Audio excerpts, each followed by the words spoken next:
Do you need your laptop? It's here. Oh, cool. Hello. Welcome to DM Talks, a podcast to promote well-being and assist healing, whether that be physically or mentally or spiritually. Ultimately, we just want to be seen in our entirety. I can't do it anymore.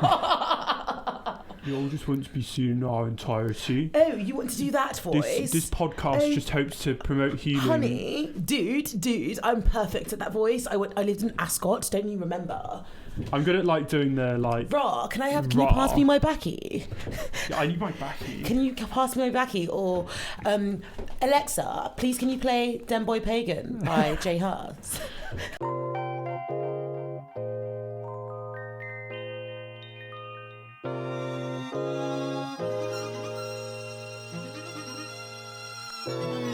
Welcome to DM Talks, a podcast that aims to promote well-being and assist healing, whether that be physically, mentally or spiritually. Ultimately, we just want to be seen in our entirety, and this podcast hopes to show listeners how multifaceted they are. We're all the centre of our own universe, so why don't we do more to better our own existence?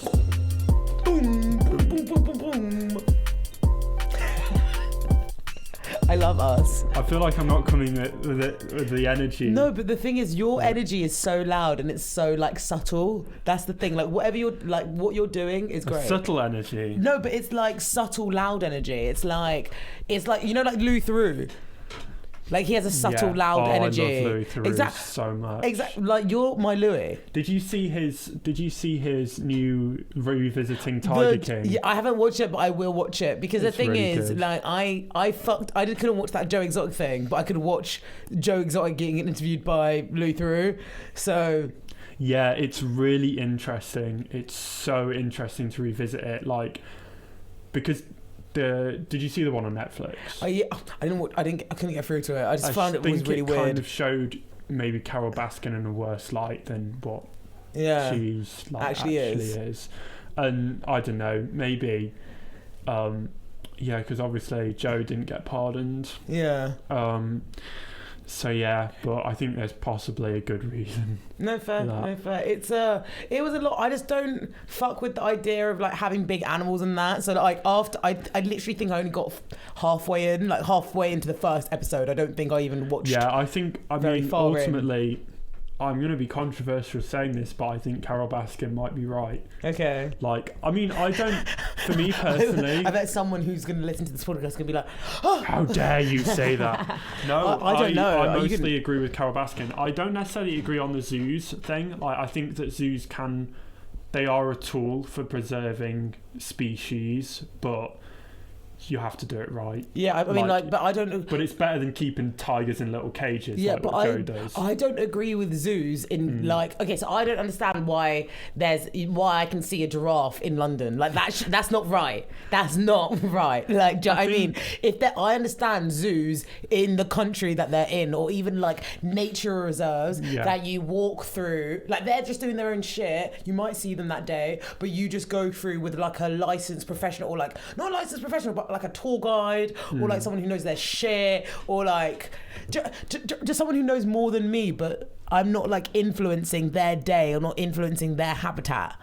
Yeah, I get that. I think that's fair. I think that we should be more willing to fund what's it called? I think we should be more willing to refund reserves in the countries that are actually we want to preserve the biodiversity in. Yeah, that's... obviously in Africa has a huge amount of biodiversity and a lot of cool animals that we don't really have much of. Yeah, the UK's dead for that shit. Yeah, I mean, we have cows and we have pigs and stuff, and that helped us in the Industrial Revolution, having animals that were tameable that we could put behind fences, but they're not very thrilling. Really pointless. Yeah. Well, oh well. I'm sure we'll get there, or we'll just move. Yeah. Let's just move country. Yeah. I want to get land in Ghana. That sounds nice. It sounds amazing. This isn't my chill. dream board. Yeah, just sort of have a little villa. Yeah, just build like a little villa. estate, because like Yeah. I'm sure there's like a lot of places. Yeah, I just want to buy set up. land which is near the coast, or like not that long a drive to the coast. So then like I can just enjoy life and live That'd be happy. nice. Honestly, like I was watching this video on Naomi Campbell. She has a house in like Kenya. Is she it's Naomi? Oh no, sorry. Naomi Campbell is the black woman. She's like one of the, like she's a supermodel. She's like one of the biggest models ever, and she's British. So I was watching a video of Naomi Campbell the other day, and it was said to her like, "What's your smile when you come back from Africa?" And her smile has been like this since Yeah. like, and that's what I want. I want to be smiling like that. I want to be happy in the motherland, but we're in a panoramic right now, so travel is a nagwan. But we move. You're listening to a good podcast. You're enjoying your day. I'm sitting here with Josh, and yeah, we're having. Well, I'm just happy to be here. I always am. I think that like with the podcast, it's just an opportunity to wind down, see your pals, just like like reflect on your week and stuff. But you don't actually realise it until we're in this bit. Yeah. Like sometimes it's like faffle. It's like, oh, what time are you free? Am I free? Yeah. Like how's work going? Do you know what I mean? Like just standard chit chat. And then when you finally sit up, the incense are blowing, all of that shit. It's like, oh yeah, how are we? Yeah, it's like settling. Well, the DMC is the time to settle in. Yeah, that's true. So yeah, that's nice. Last episode, check it out. Yeah, no, I think it's about finding, like, I think that's a lot of people's goals, is to find a place in the world that they can chill and feel happy in. And I think for now, for me, I think Manchester's quite a nice place to sort of chill. Yeah. I can think of a lot worse places. How lovely has cycling been right now at the moment? Nice. It's been really nice. Honestly, like I've been starting work at like 7:30, 8 in the morning, and I'll cycle when it's like complete like dead. Like there's like 4 or 5 cars on the road, because I'm gonna have to be there for like 7:30, and it's amazing. It's honestly, cycling in Manchester is beautiful. It's just basically flat roads everywhere. And like, yeah, I like so living serene. in a flat place. I'm over hills. Yeah, I'm over hills. To be fair, I never was even on the hills that much, but like I didn't like them. I don't respect hills. Hills are not your friend. That's so funny, because I've been actually talking a lot about hills recently. I love it because we're fully digressing, like we're in the DMC, but why not? I've been talking about a lot about hills recently. I really like my hill. This sounds like such a weird segue, but we moved. Okay, so you know when people are like, oh yeah, that's my hill, I'm gonna die on that hill. Yeah. I really like my hill. I really like my hill because I nurture my hill. Is this hill a real hill or it's a metaphorical hill. It's a Sorry, I should have cleared that up. So like, you know when people are like, oh yeah, is this the hill that you want to die on? Yes. I love my hill. I love it. I love my hill. Sunflowers are growing out of my hill. Everything is beautiful on my hill, and this makes me a very stubborn person. It's funny because I've been having loads of conversations about this with people, because it's like sometimes you look over, you might peer over and you're like, oh, that hill looks kind of sick too. That hill looks kind of sick too. I could die there. But not even I could die there, but I could commune there. I could sit there. I can rest there. And maybe this is, maybe I'm slightly indirectly bringing this up in this podcast because it's one wellness attribute that I'm slowly unlearning, relearning, or whatever. And I've been talking about hills a lot because I've realised how much we put invisible rules on ourselves, or invisible sort of like conditions, or oh, I shouldn't do that because of this, I shouldn't do this because of that, and it's all because we all want to be on our own hill. But to have life, to do enjoyment, we really need to get off the hill and actually get into our comfort zone. No, out of our comfort zone, because that's where real strength can develop. Well, not real strength, but a lot of strength, because you have to rely on, something that's unknown, but also your agility to get out of it, or like your dynamic, your ability to get out of it. Just thought I'd say that, a little side note about hills. About hills? Yeah. Metaphorical hills. Metaphorical hills, yeah. What do you think? Yeah, I think... It's really random, sorry. It's an interesting way of thinking about psychology. Yeah. The hill, the metaphorical hill of the mind, or range of hills. Yeah, because that's the thing, we have so... Oh my God, have I ever not told you about the reason behind this podcast? And clouds. No. So this podcast was going to be called Floating Clouds with that kind of shout shit. Do you know what I mean? Yeah. Anyway, okay, let me sit down properly on my chair and explain. People who are watching visuals, you're in for a treat. People who listen to audio, just close your eyes and picture this, okay? So we walk through life, right? We're walking through life. And we go on top of our hill, we come down our hill, and we walk through life. Hills can be trials, hills can be tribulations, whatever it is, we walk through life, yeah? But we have certain clouds that obstruct our pathway, obstruct our focus. So let's say politics is a cloud that's going to affect me, it's going to affect you. If you read about politics a lot, your cloud is going to be opaque. But if I don't read about clouds at all, it's going to be transparent, or it's going to be like 20% on like the gradient scale, right? Yeah. So as we go through life, everybody has all these different floating clouds. So like, let's say you got racism as a cloud, right? As a dark-skinned black woman, my cloud is 100% opaque. It's a thick cumulonimbus. It's a thick, it's literally dark, like it is literally just 100% opaque. It's about to thunder or snow. Do you know what I mean? It's about to thunder or snow. Like, I know about fucking race. However, let's say if it was a white person, your cloud could be like, it could be completely 0%. It could even be minus 60. It could even, your cloud could not even be there because you don't know people who've experienced it, or you're not in the same world that makes you available to that information. But maybe, I don't know, well, we've been through the pandemic. You saw all the controversy and mental gymnastics people have done about the Meghan Markle and the Harry situation, and then that could have prompted the cloud. And now your cloud is like at 1%, but it's an outline there. Yeah. Do you know what I mean? And like, this is my concept behind DM Talks. We're walking through life. We're walking through... It's another reason why every episode is a different facet, because I'm exploring a different cloud. It's like, okay, feminism was this week, confidence is that week, and like confidence is a cloud that everyone fucking needs.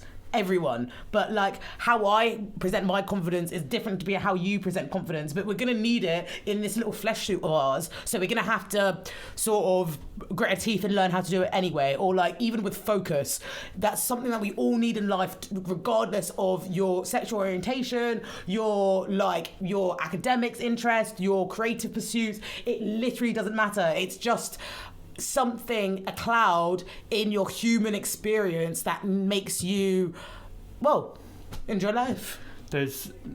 We're not all seeing the same clouds in exactly. the sky. We're not all the centre of our own universe, right? No. We're all experiencing different clouds, different weather, despite living in the same place. Exactly. And like, I think someone walking down the same street is being rained on while someone else is enjoying the beautiful sun. Exactly that. And like, I think podcasts have provided relatability to so many people who experience different forms of clouds. Like, that's what I love about podcasts. You could be listening to one like this and a wellness one, or I was at my friend's Pine's house the other day. I was listening to this this guy, I can't remember the name of the podcast, but he's come out of the prisons. He's been in and out of the prison system since he was like 17, and now he wants to like completely take it away. But his insight, his conversation gives you is literally a doorway to all of what's behind bars and what gets you into those bars. Do you know what I mean? And that was just, me and him are similar in the sense we have podcasts, but we're talking completely different fucking shit. And it's like, yeah, I think actually pulling it into like a sort of idea of we're all walking the same streets but experiencing different weather.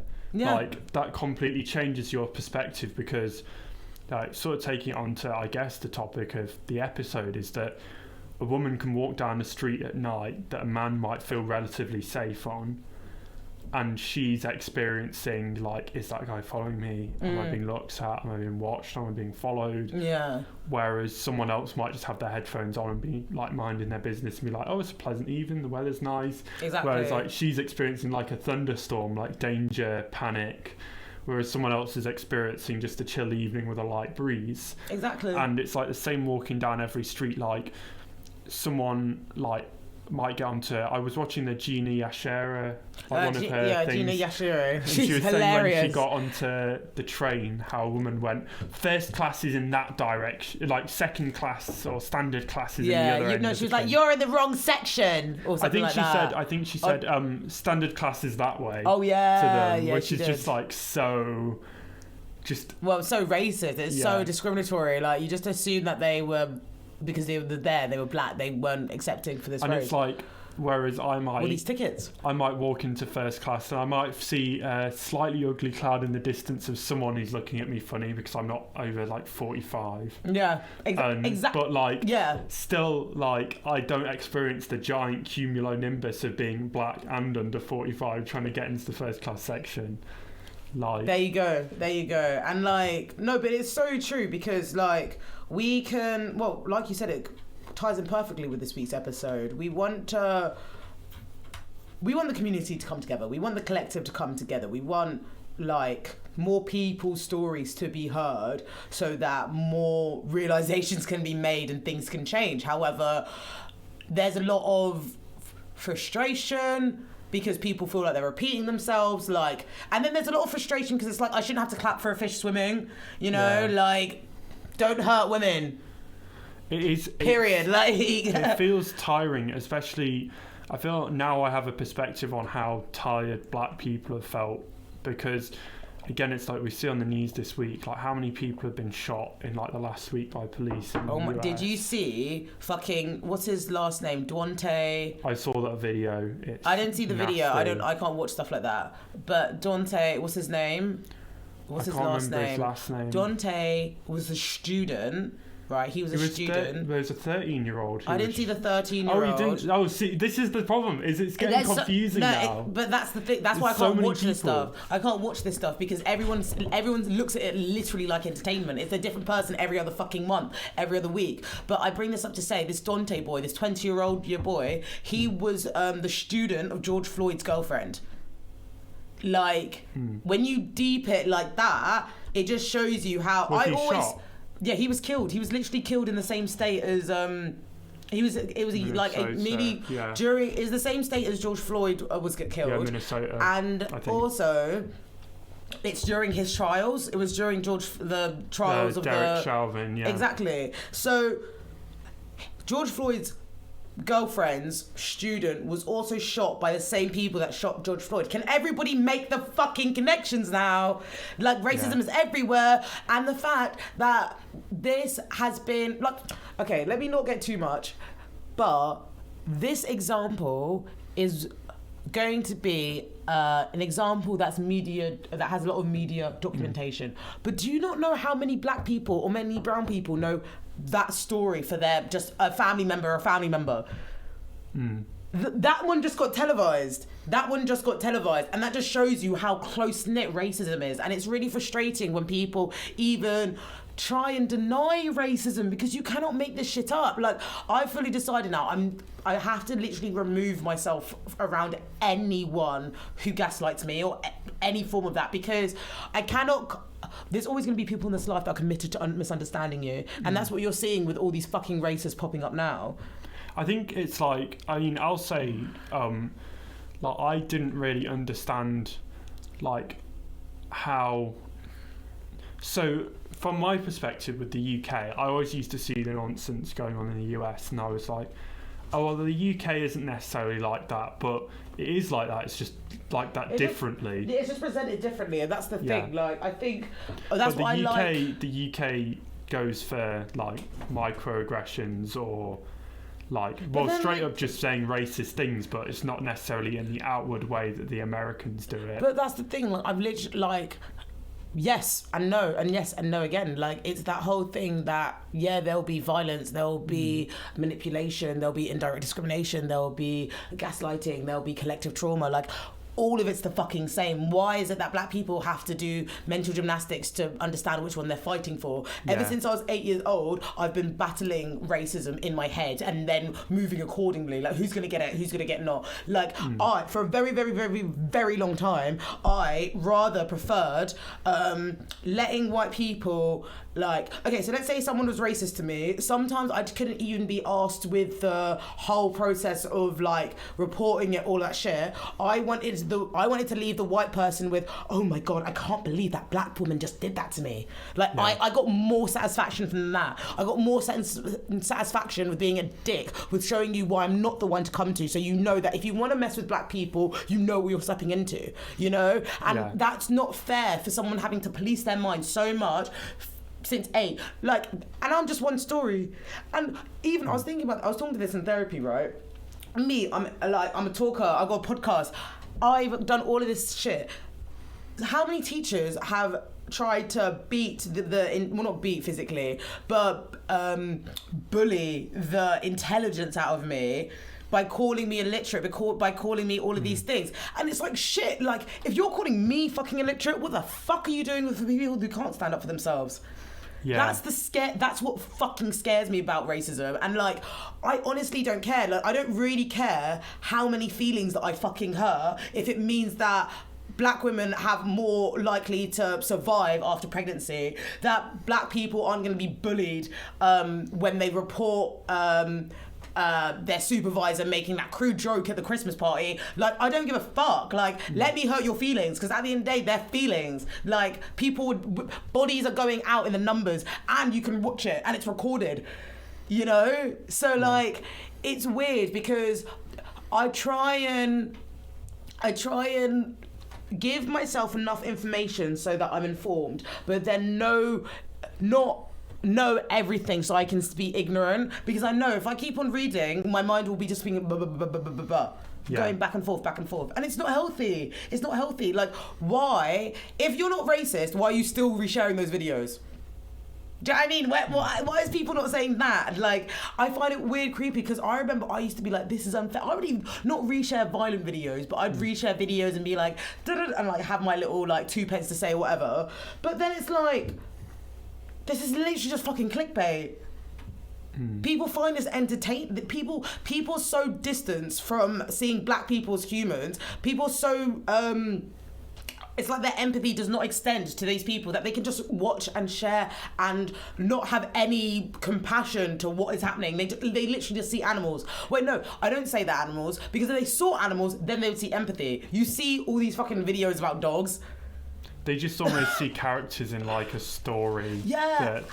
It's like, I think that is the thing, is that I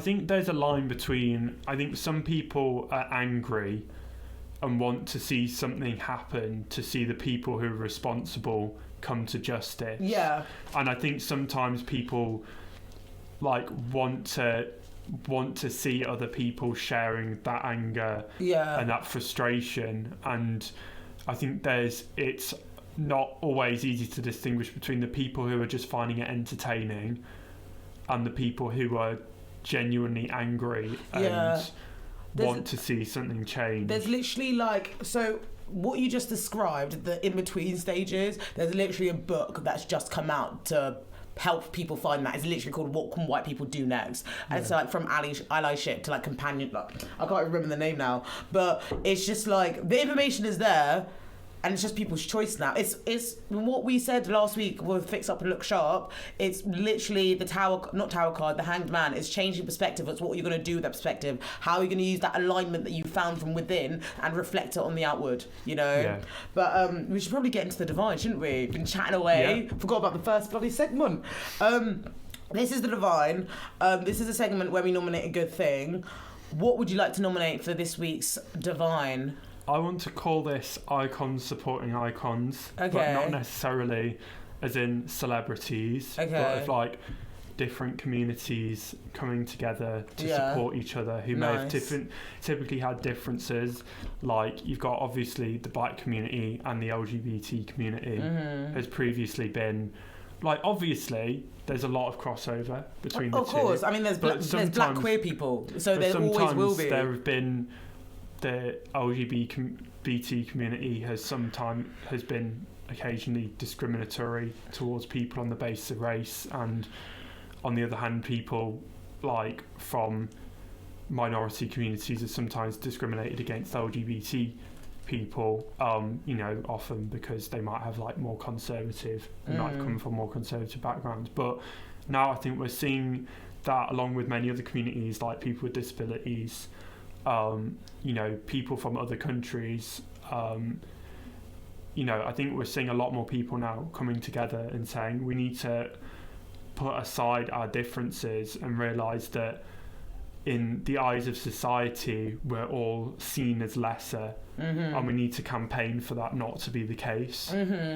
And we need to, yes, we come from different parts of life, we have different problems and we have different goals, but we all need to support each other and share and work with each other, because at the end of the day, the roads that we all want to, our destinations might be slightly different, but the direction that we're travelling is essentially the same, so we might as well help each other out. Yeah, no, my mum always used to say to me, Sarah, everyone's learning the same thing, but we take different routes taking it. And I think, if we're in similar directions, let's help each other out. Let's go on the same route. Let's find the best route. No, let's find the best route. Yeah, let's push our resources and forwards. No, it's all good. I love that. I want that, but I also want people with more things to share their things. Yeah. And I think obviously that will come in time, but let's say for every collaboration you had other guy, like a silent partner who had dough or had resources. Let's not even just talk about money, had resources to bring about your thing. Sick. Because for the people who have been waiting to be seen, what do they get? Oh, well done, you're learning now. You were able to learn, you were able to use this for personal development. I was out here getting attacked, and that's not just, take what applies, innit?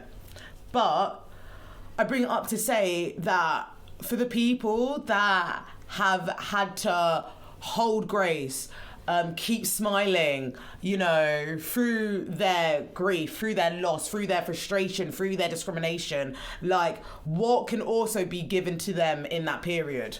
Yeah, and I think, ultimately, it's a numbers game. You think that, the whole thing about a white, cis, straight man. Yeah. They are ultimately, when you cut it down to that, a small part of society. But even then, when you cut it down to people who are then allies from that group, you've got a very once you start to group together and bring people together from the LGBT community, women, the black community, other minority communities, people from other religions, from religious minorities.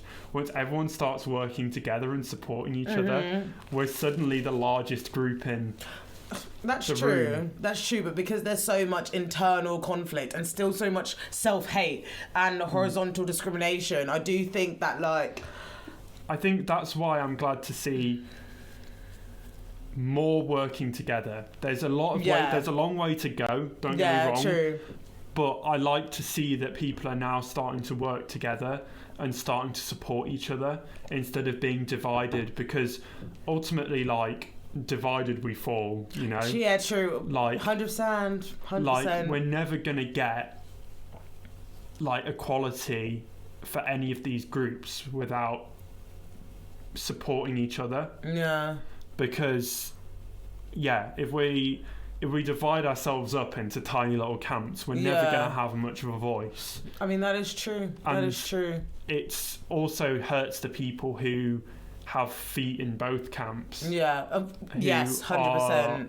Who cross these boundaries. And those people should sort of be the centre of like those sort of central voices of pushing for, you know, not only justice but more communication and less horizontal discrimination between. No, you're so right, and it makes me think of like how we can. I want collaboration be put forward, but also the safety of the sensitives. Yeah. I say safety of the sensitives in the sense of like, you know, like. Okay, so if we use the example of cisgender white men, like if there was a trans individual who's had a experience with a cisgender white man, collaboration with them could be triggering, you know? So it's making sure that the sensitivity of the trans person was, that their vulnerability was safeguarded. Their risk, like, if I can make the trans person feel like the most safest person in the room, then I feel comfortable. Yeah. Do you know what I mean? Because at the end of the day, they're the most at risk. So I want to put like, it's like, I want them to have the most safe, like, on their terms, and then everything will follow. Yeah, I think it's like, because I think as well, it is about I think that it's about sort of having empathy for other groups that they might have not been through the same struggles as you. Yeah. But that doesn't mean that they don't understand. Like, you can, for me, the way that I sort of came to understand how people felt after seeing the killing of George Floyd was like understanding if they'd come from my community, if that was something that had happened, understanding how that would have impacted me, because obviously it was upsetting for everyone, of course, but it's even more elevated upsetting if you see that person share characteristics and traits with you, of course, and share, like, you know, history, and share like all of that stuff, period. It elevates it even more. Yeah, of course. So it's understanding how upsetting that is for people to go through, is to see this guy got killed for sharing a trait that I have, and then going, that's even more upsetting than just seeing that guy got murdered brutally. That's upsetting, but then on top of that, it's actually... But even let's take it closer to home. Every time that there's fucking, like, any attention between black men in the media, like, the way that we'll be so scared for our brothers to leave the door, our nephews, our uncles, whatever, like, it doesn't matter if it was before Corona, like, literally, it doesn't matter if it was like 1 year ago or like 5 years ago. Whenever there's extreme amount of attention of black men in the media, I promise you, every single fucking parent, relative is like, make sure you get home safe, this. It's like, and it's like now, because there's so much policing of black men in the media, now that policing is going to be indirectly to the community, so that community now polices the black men. Does that make sense? Yeah. Because, like, I know for a fact, I lived in like shitty old like Windsor, do you know what I mean? Don't get me wrong, smoke can happen anywhere. However, if I'm living in Windsor and my mum's saying to my brothers, like, this, where's she getting that information from? She's getting that information from the people that he's socialising with when he goes out to these places, you know? And it's like, that's not necessarily true for all the things. And yeah, my family or my brothers, they don't necessarily just hang around with people in Windsor, aka white people or etc. But it's the fact that as soon as there's attention in the news, then policing will start.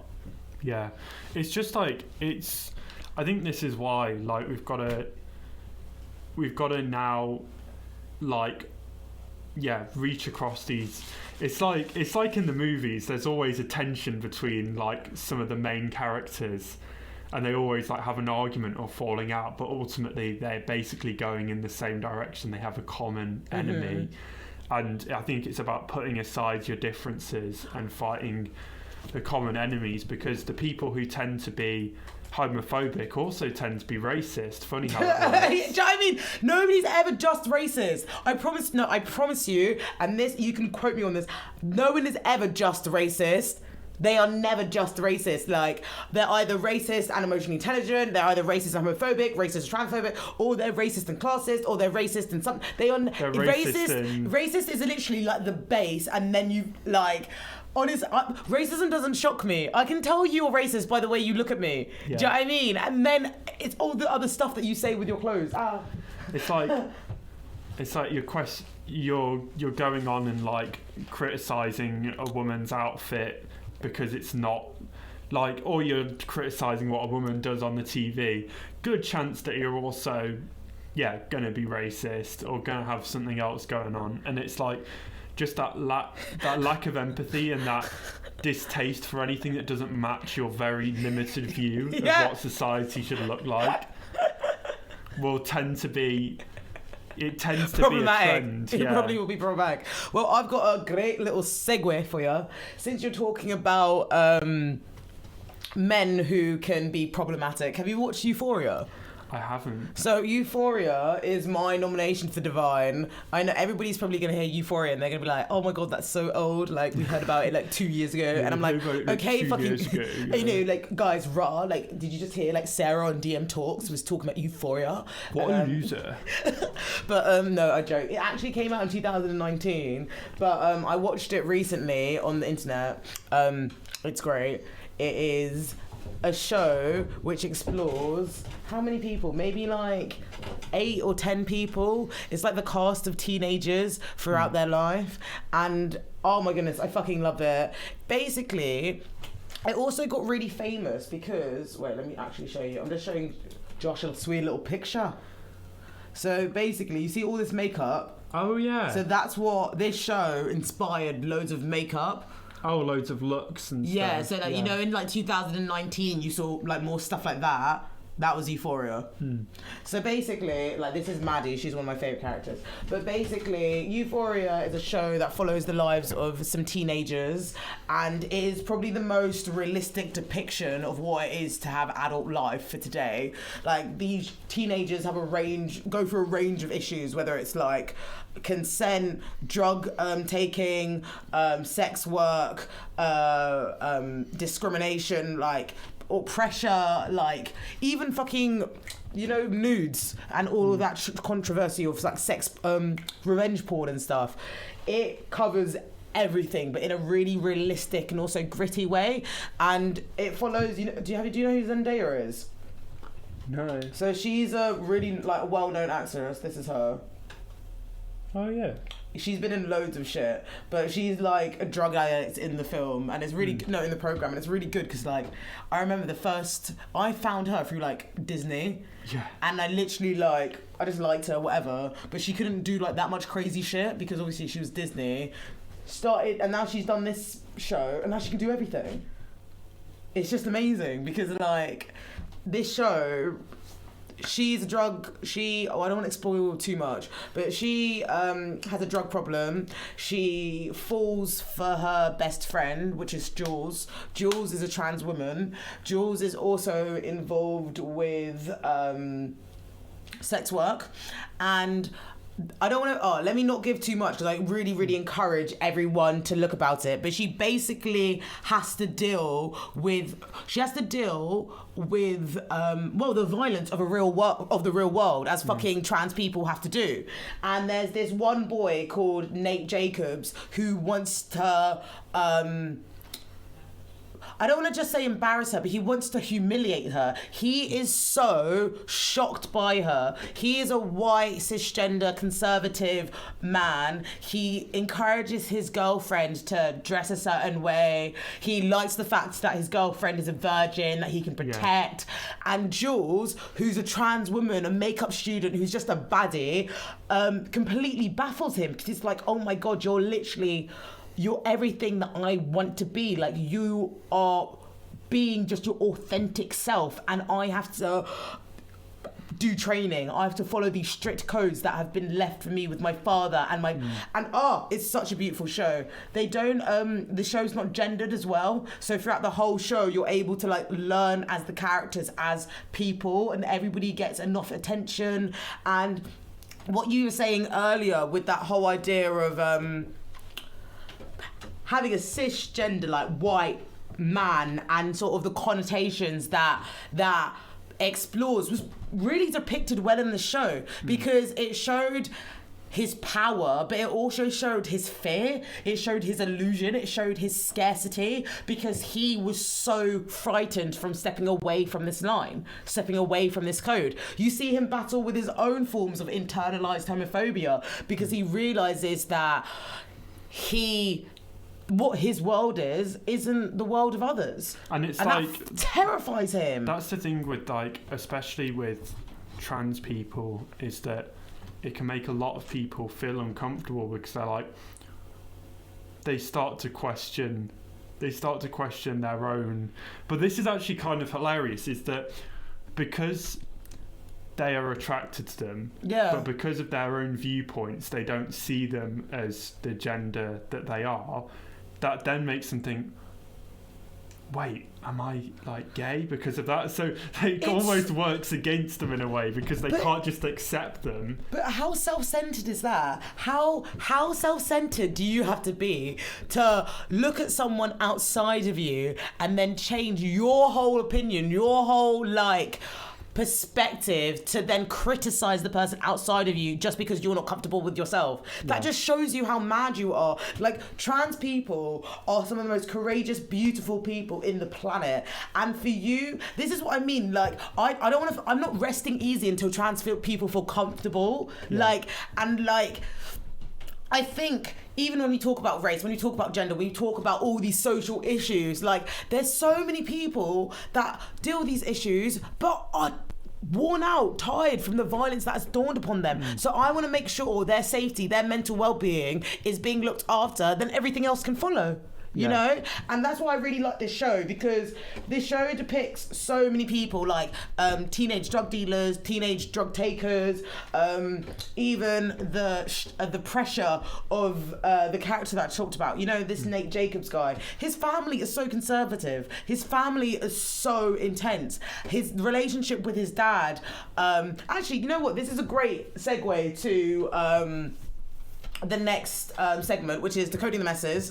Decoding the Messes is where we unpack something that we consider mess, whether we can see online or offline. This week's episode is called Educate Your Son, and we're just discussing a few things that we would like men to know, but also the collective to know, because we understand that we have to come together to move forward, but equally, like, I've been learning the same thing for a long time now. What have you been learning? Are you at 60%, or are you at minus 300 and I'm at like 60%? We're not at the same waiting field to come to an appropriate middle. So I wanted to use this opportunity to learn about consent, learn about gendered aggression, learn about sexual violence, learn about sexual assault, or even prompt people to, like, just think more on it, because, well, Sarah Everand, rest in power, that story really just shook me. It shook the world.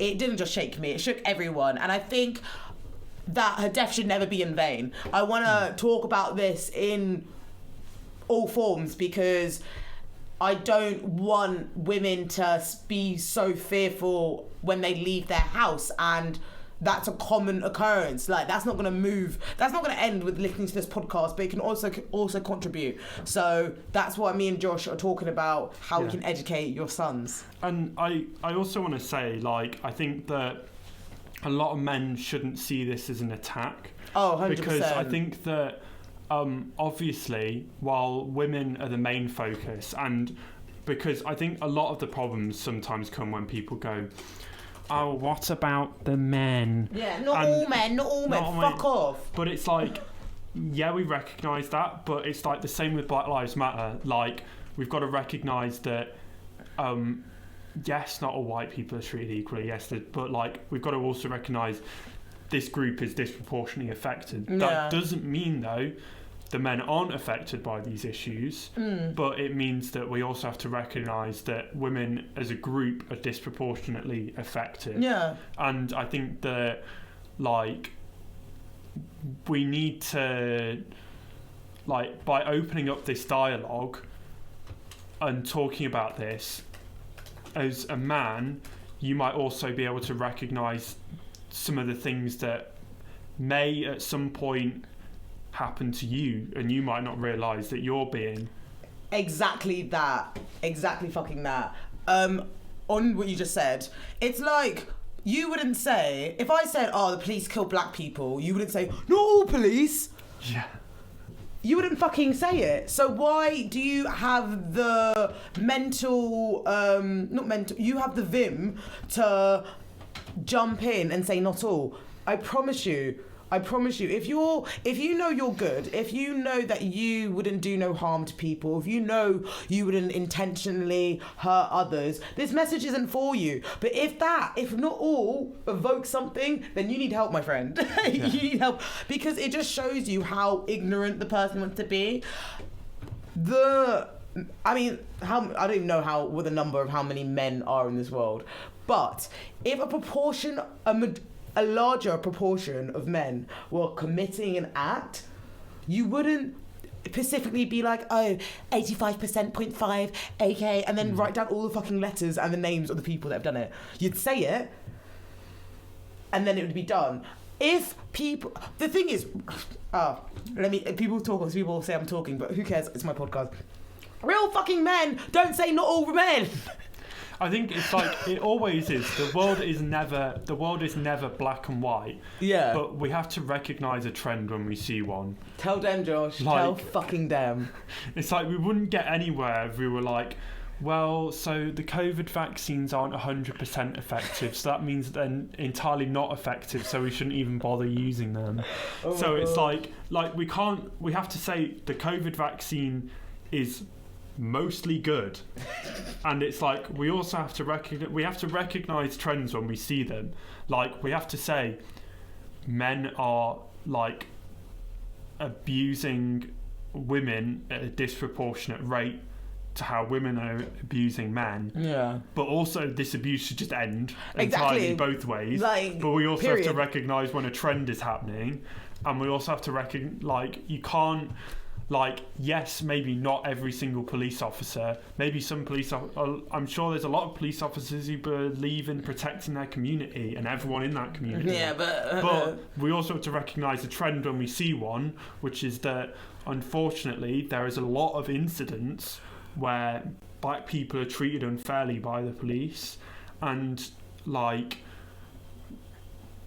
we have to recognise a trend when we see one. Exactly. And if you can't discount a trend because there is some exceptions, or no, because you know one good police officer, or just because you know one good person, or just because you have a nice boyfriend who talks about feminism this one time, get the fuck out of here, man. Get the fuck out of here.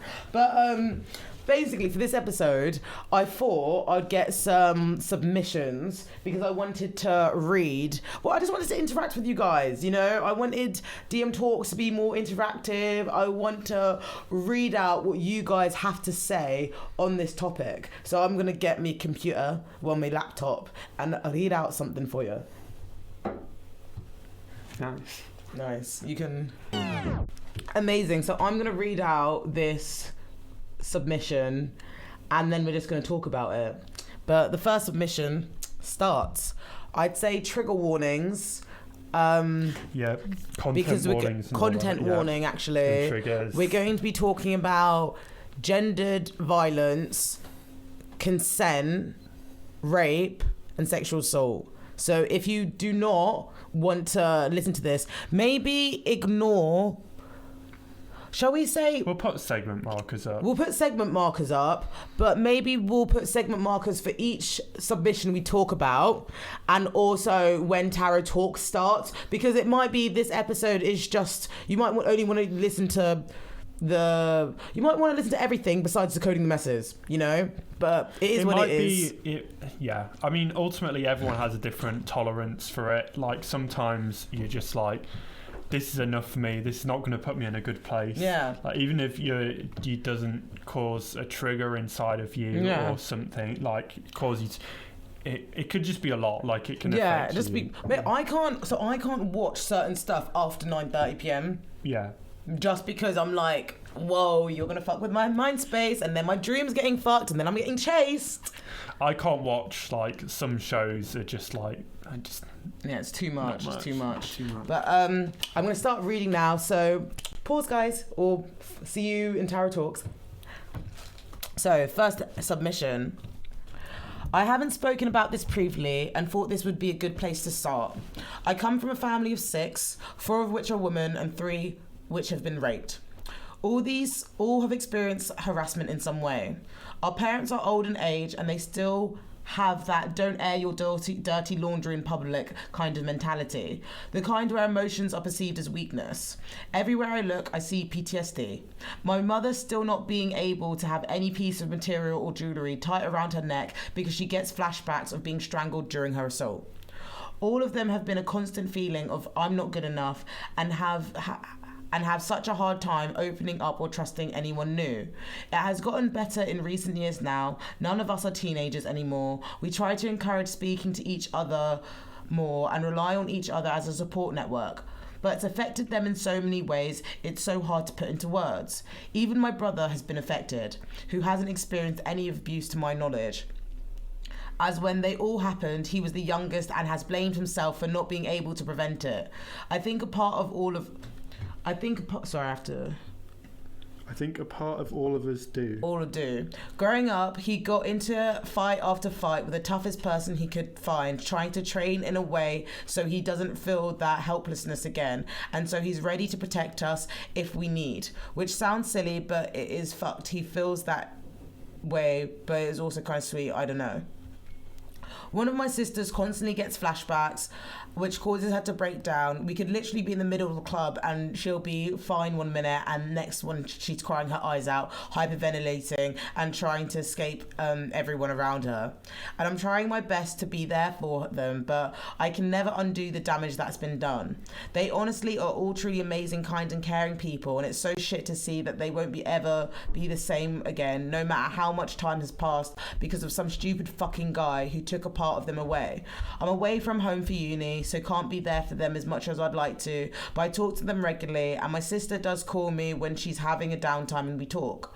Talking does help, but talking to a friend or a loved one is not enough.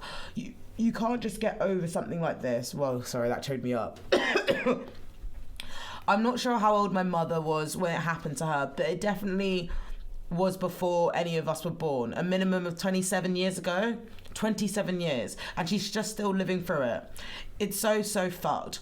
We all have our challenges still. I've never told them about any harassment. They all wish the best for me, and I don't know if I would be really hard for them to hear. Sorry, if it would be really hard for them to hear. But there has been times when someone has gotten inappropriate and even I hadn't said anything, which I'm normally incredibly outspoken. I've heard them shout and scream about how much they hate themselves for not calling someone out for being wrong and not doing during their assault when they were silent due to shock, and how much shame that has brought on them. I've done the same. I'd hate myself for that.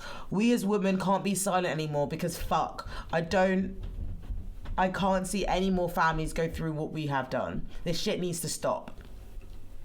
A few months ago, my sister went through another random breakdown where she was with my brother and girlfriend, and so they both tried to comfort her. During this terrible time, my brother asked, "Do you think it could have been what you wore?" Honestly, this wasn't malicious in any way. He still feels terrible about it now. And it came from wanting to understand more. He doesn't understand. None of us do. Why a rational thinking human would do such a thing? And this was a very poorly timed question to help him understand the situation a bit better. If my brother who has grown up with an almost fully female household who have lived through this shit asks a question like this, it is clear we all have a long way to go in trying to educate men. However, I think it is our best to do exactly what your podcast describes. And after my sister screamed his ear off, we educated him.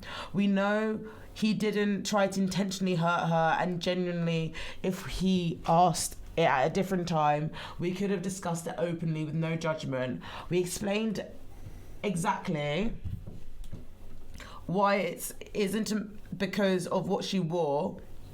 in this case a full body tracksuit, and why it shouldn't matter. We explained to him that victim blaming and spoke about minor forms of harassment and aren't recognised for what they are. After my sister told him he can come to her if he has any questions, I really want men to speak up more and not be afraid of being attacked or saying the wrong thing.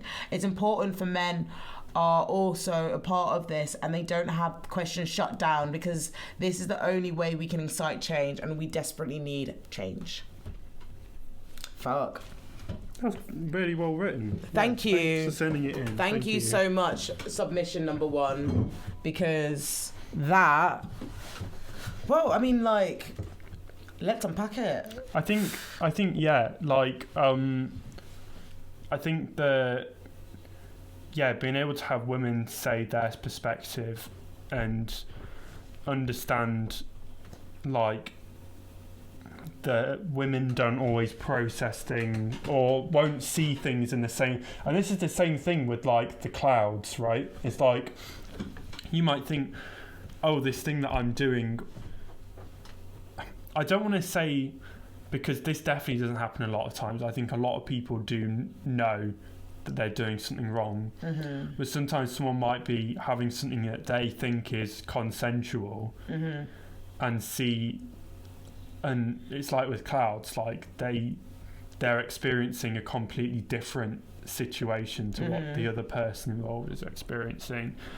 That said, I feel like a lot of people do a lot of mental gymnastics to get around the fact that they're actually doing something that's hurting someone, and that they're acting inappropriately, and they're doing things that are, I think as well, it's probably worth saying that if you're a man, you have no entitlement to anyone else's body. Actually, no one has any entitlement to anyone else's Period. body. Like, nobody has any entitlement to anybody's body. It's not like you're not being treated unfairly if you get told no. Like, that You're not is being just hard done by. It's not the girl's not a bitch. Yeah. The man's not a bitch. The person that you're attracted to is not a bitch. Like, they literally do just not want you. You need to get an ego check if you think that it's that personal, because it's just weird because people are so selective with who they hang around with. I mean, like, Corona's just exacerbated that, because now we're actually choosing who do I want to spend my time with. And you'll still have these men out here going out of their way to impose their manliness, their charisma. I don't know what drives a man to do what they do, but it will take them beyond to spaces which aren't for them, and it makes you really unnerved. It makes you feel really untriggered. Like, even reading this letter, I was getting choked up because, like, how many times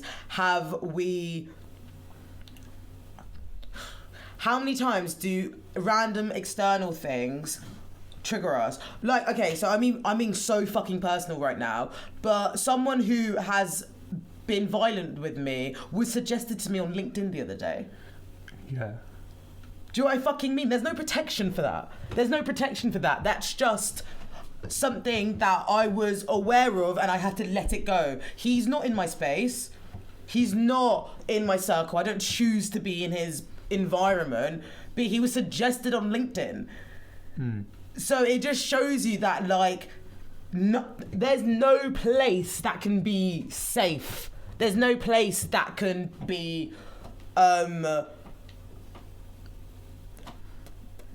there's no space is free. Like, where's the safety? I wanna also think, because I wanna pose this as, like, do we need to, like, change the way that we deal with, because I think a lot of people are scared of talking about it because they're scared that if they talk about it, that's going to reflect on the person who did it to them in a way that's, like, really, I think a lot of people are scared about talking openly about their experiences of who did this, who didn't do this. And I think that, like, and not being taken seriously when they do talk about stuff. And I think that there needs to be a way that there needs to be a new way that these men that are causing these problems can be approached and dealt with. Have you heard of restorative justice? Yeah, I think that we need to follow something like that, because I think a lot of people are scared that if I come out with this accusation, I'm going to completely ruin this guy's life. And I don't want, but not saying that they don't deserve it, but saying that people are scared that if they come out, that, like, a lot of people are just scared to speak out because they don't know how that will reflect on them. Yeah, they're scared of being blamed themselves. Yeah, completely. I think because that's the thing. Sorry, go on. I need to not interrupt. I think that if we come out with, I'm gonna spray some of this. I think that there should be a way of approaching people. Oh, I shouldn't have done that. There should be a way of approaching people that says, actually, you need to get help and you need to get education and you need to learn about this as an opportunity to make sure you don't engage in this behaviour. Mm-hmm. And if they don't respond to that, then look at other ways of dealing with it. Mm-hmm. But I think that there needs to be a better way of holding people accountable and making sure that they know exactly what they've done wrong. They know why what they've done is wrong, and they need to know how to avoid doing it again. Yeah. And I think that the sooner that happens in their life, the better. Yeah. Like, if they do something at school, and that's not right, that should be able to be pulled up right there and right then. And they should learn, and they should have the opportunity to learn that lesson again. Then, whether they listen is somewhat on them. And if they have a pattern of being called out and being told why what they're doing is wrong and not listening and doing it again, then look at avenues of stopping it. But we should, in a way, especially before people are 18, 100%, create opportunities for that learning process if they're acting inappropriately. Yeah, I think, like, honestly, I wish I could reform the whole PSHE system. I wish I could go into Parliament, be like, look, I heard you guys are changing the curriculum. Let me be in charge of PSHE. I promise you it will be the best decision that you'll ever make. And that PSHE curriculum is reinforced in the thousands or hundreds of thousands around the UK, so it can provide a foundational, it can provide something to just give people, just a glimpse of fucking hope. Do you know what I mean? Like, just give people some form of understanding or language. Like, I was researching for this episode and I typed in educate your son, and I saw this YouTuber called Trayvon, black man YouTuber, was talking about educate your son, or about this topic. He was talking about what the incident, well, not even the incidents, the murder of Sarah Everand had evoked feelings from. And they were saying how, look, I understand people might not want to have, sex conversations with children, but boundaries can be taught at 7 and 8. It's just making it adaptive, making it relatable, so people can understand what is okay and what is not. When people are interacting with each other, open communication, transparency needs to be encouraged, because then you can evolve with each other. But if you hide yourself, if you hide your authentic self, or if you hide your discomfort, then people are going to take advantage of you. Yeah, and I think it's one of those things, is that I think people think that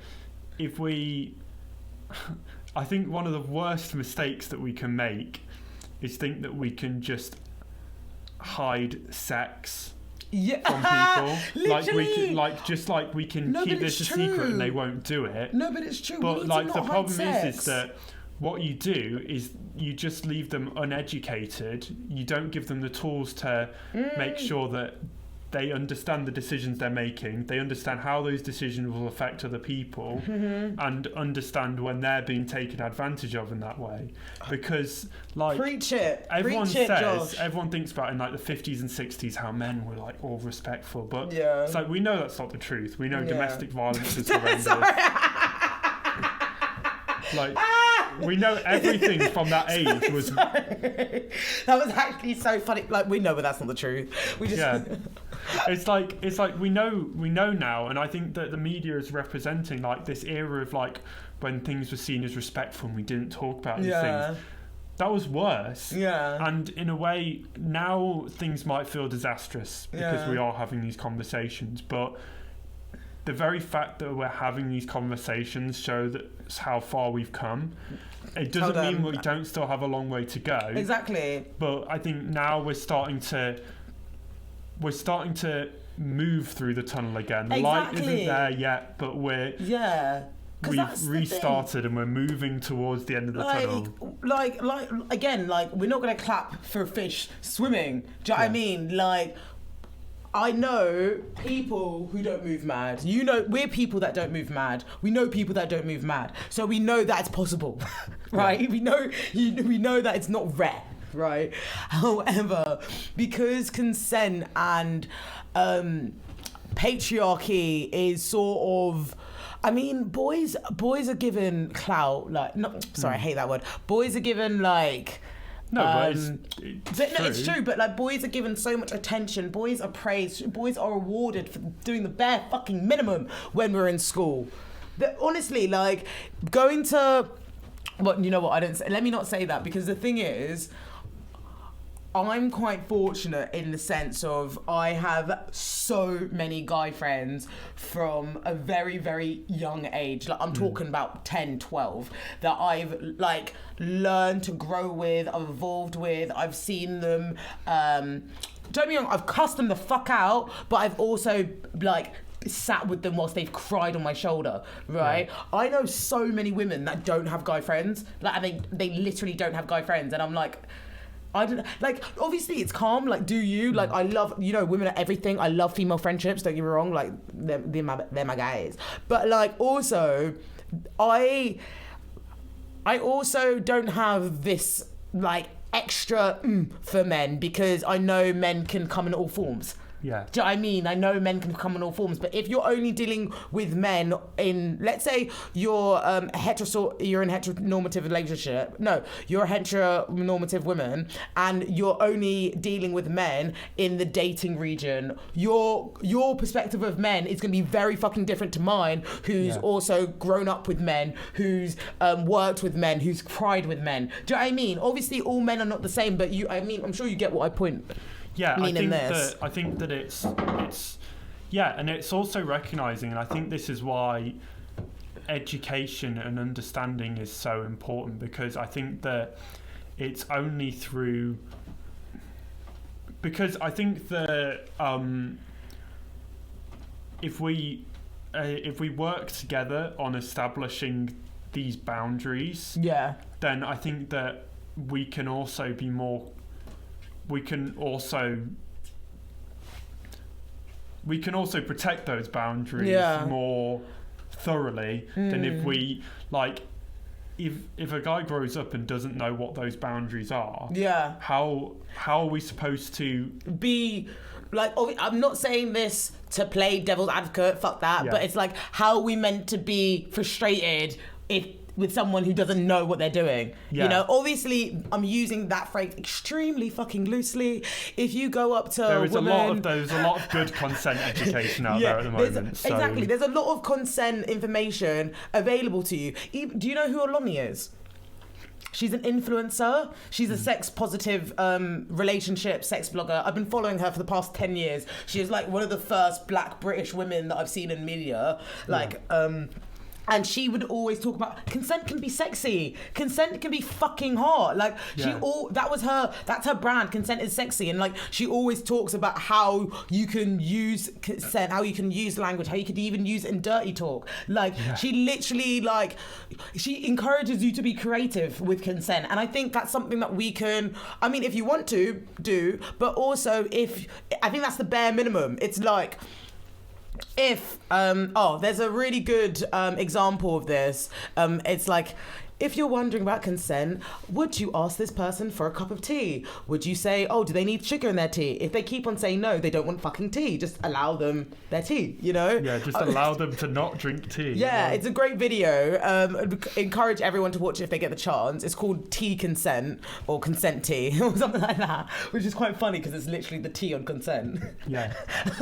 But it just made me realise that, like, information needs to be put in relatable terms for to be digested, right? However, to unearth sexual trauma, to unearth gendered violence is going to be painful. It's going to be traumatic. Like, even this application, the submission said 27 years her mother didn't speak out. Like, that's 20 years of being silenced. 7 years that she has been silenced. And has she internalized that information? Has she dissociated it away out of her mind? Has she, like, there's so many different questions you can now ask because of someone not wanting to speak out. And like, it breaks my heart because we choose not to speak out. And the same men, the same people are still getting away with their fucking shit. And they're still doing what they had done to you. So it's weird. Have you ever watched I May Destroy You? With Michaela Cole? I know of it. Yeah, I mean, like, I've spoken about it a few times on this podcast because it was a great show for consent, sexual. It taught me so fucking much, but it broke me because it made me sort of realise that it's everywhere, and like, being from like East African background where traditional conservative values were encouraged in the home, not in all homes, but in like a culture like, oh, the man's the patriarchy, the man's this, and like, I'm not like that at all. I'm not that like that, period. Like, I do my own thing. If you want to join me, if you don't. That really conflicted the way that I viewed myself, because I'm the middle child of two boys. So it was like, like, it just made me feel so isolated because I was like, I'm gonna have no one backing my corner. Like, I'm not having anyone defend me as much as I'd like it to be. And now I have to realise that's gonna be the real world. And this could be, okay, so let me talk about an example. So, like, even, like, cooking in the home, right? Oh, the daughter needs to cook. The daughter can feed the guys. The daughter can do this. I'm there fucking peeling carrots away. What are my brothers doing? Playing games. And now you're trying to tell me that that's reflected in society, but by the pay gap, by something else. Like, I was just annoyed when I was pulled I was annoyed when all the girls were pulled to the kitchen to help with cooking, let alone the fact that now I'm going to live a life where I'm going to deal with that as well as fucking pay. Are you mad? Yeah, I think that one of the other things as well that I will mention is it's worth as a man to learn about this stuff, because you can look out for when you think it might be happening in other people. Because I've had situations before, and I won't reveal too much information, where I've had someone tell me about something that's happened to them, and I've gone, wait, let's step back a minute. That's not right. Like, even though you feel like this, you're telling me this. You're telling me this, and obviously you felt and it's hard to say, you felt maybe annoyed by it or frustrated by it, but actually that this behaviour is not just like annoying, it's actually problematic. And it's like this behaviour sort of violates, you know, what we think of like enthusiastic consent, which is sort of why it's useful as a man to learn about this stuff, because if you learn about this stuff, you can notice when your boys friends, are doing it, or whether your friends, whether they're women, whether they're perpetrators, or whether they are the victims. 100%. Like, you can help try and notice it, and you can help. And it is hard because, you know, especially if you're trying to call out friends and stuff. Yeah.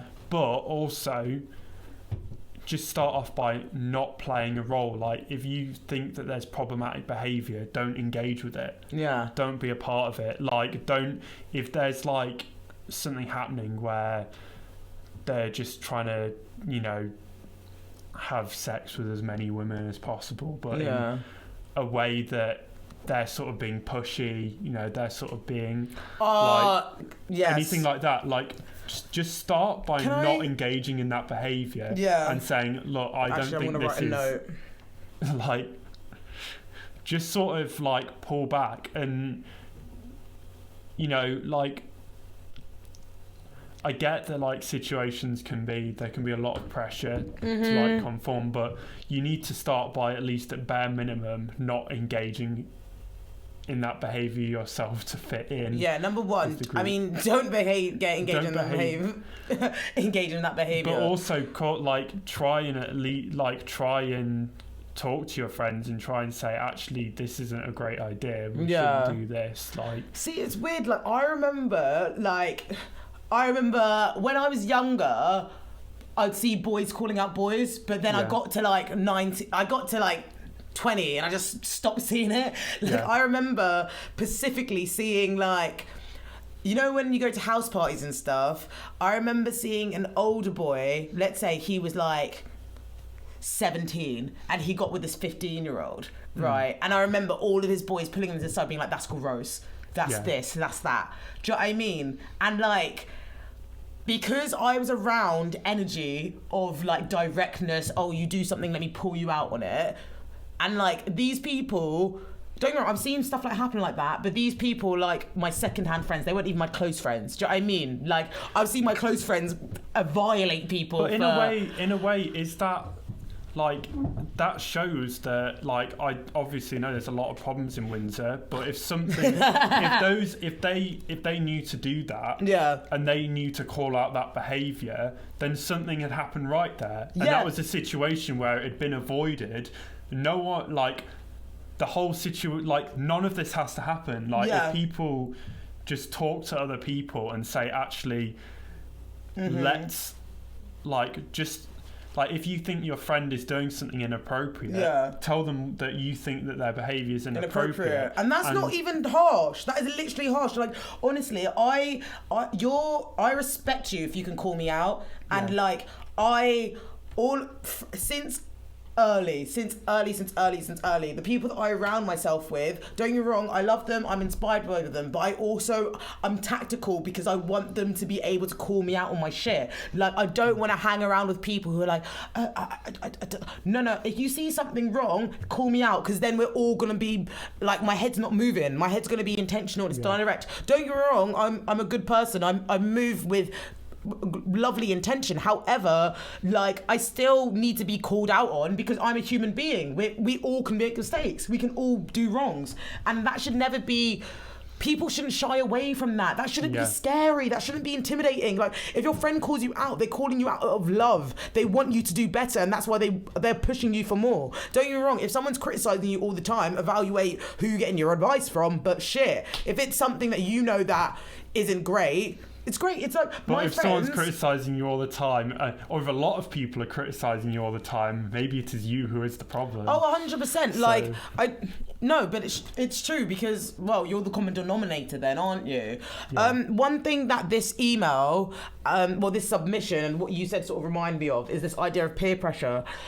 Whoever's listening to this, please, Omo, like, listen, open your ears, come very, very, like, put it a bit louder on your mic or whatever. Well, I put it louder on my mic.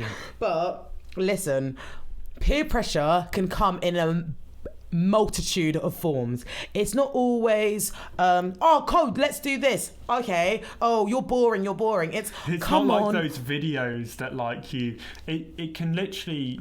No, but it can be as slimy and sly as your quote unquote nice friend being like, oh, come on, please. Oh, come on, let's do this. No. That is pressure.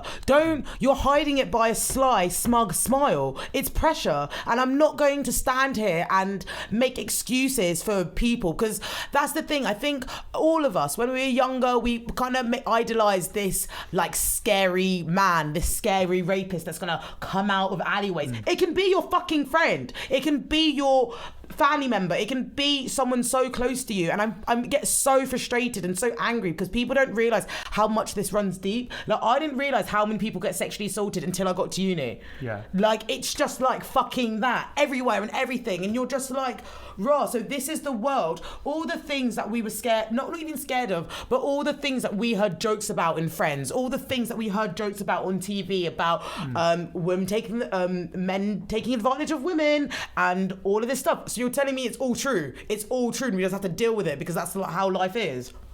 I think as well, like, I want to say is that it's... Ow. I just hit my ankle. Like Sorry, I'm getting into it. There's like the idea of, like, you know, the Chad in the film who, you know, is like really pushy and outwardly, like, and obviously that exists, that stereotype exists for a reason, but it is not the only avenue for misconduct in that way. I like how you said that Chad similarity, because if anybody here watches Euphoria, they're gonna see Nate is complete Chad. But the thing is, you usually in what TV would do, we'd see the Chad on the American football pitch and he'd be happy and popular and be promoted. But in this TV show, you see his arguments with his family. You see how he trains every single day and has no room for creativity. You see how he has no room to be his authentic self because everything needs to follow a line and a code.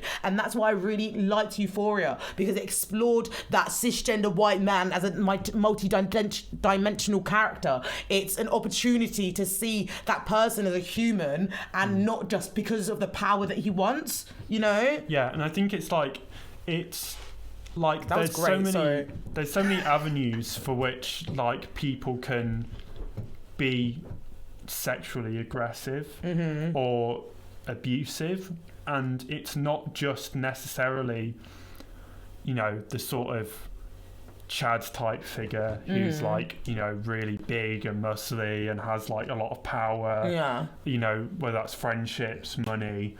It can be people who you might perceive as awkward, or you might perceive as, and they may have found a way that they can push boundaries because people don't see them as... Exactly. They don't see them as much of a threat. Yeah. No. So they lower their guard. Yeah. And then find themselves actually, you know, this is the, like, it doesn't just happen. Like, I guess it's like the sort of phenomenon of the soft boy.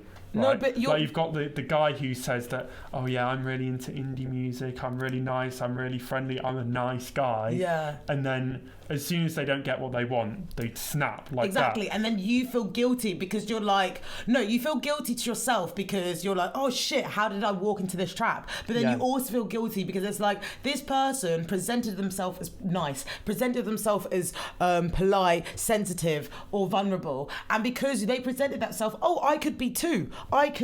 So then when they change, it's like, oh no, you're out of character because you were always soft. You were always gentle. But no, this is your real fucking character. Nice people, get the fuck out of here. But it's like... I don't trust nice people. Sorry, I'm going on a tangent. I don't trust fucking nice people. I'll tell you why. Because what the fuck are you hiding? Because the thing is, every person that I've met that has been overly nice has ended up being a dickhead. So what is that? Like, it's either they feel like they have to be nice all the time to compensate for when they want to be a dickhead, or they genuinely do it, but they don't realize they do it for enjoyment, but they don't realize that they're presenting and they're giving more than they need to. Because let's say now, I'm like, oh, everything's fine, like, don't worry about it, like, I'm gonna be really nice. Every little annoying thing that happens to me is going to be pew, pew, pew, pew. But guess what, bitch? It's going to be a fucking volcano, and then it's going to interrupt. And who's going to interrupt? To the people that they love and they care about, because they have no boundaries with them.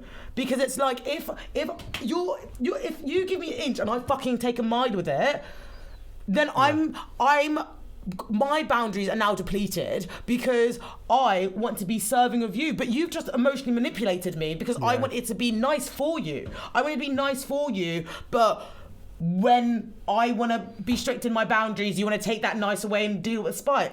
I don't trust nice people. I mean, you can, but I don't, personally. I think it's like, always be aware of the Trojan horse.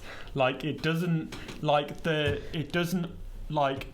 an abuser won't necessarily come in the form that you expect them to. And whilst those forms and those stereotypes may exist for a reason, they absolutely do not represent everything that's happened. Like, you have the idea of like the young guy who doesn't know boundaries and who's under a lot of peer pressure, and you have the idea of like the creepy 50-year-old man who's like, hey there, like, you know, but like, it like, spreads a lot wider than that. But like, where the fuck did we learn those stories, and why aren't things getting done about these stories? Like, I remember when I was a child, me and my friends would literally run past houses which we were like, oh yeah, that's the like, this actually sounds really, really fucked up now that I say about it, but fuck it, we were children, and I'm, in all honesty, talking it for the podcast. But let's say there's a man there, and he was like, "Oh, the pedo house." So we would run around. We would run past that house. Places like Do you know what that? I mean? It's like you'd walk past the street, and then it was that house, so you run past it. I'm sorry, but why the fuck is the pedo there? But then also, why the fuck is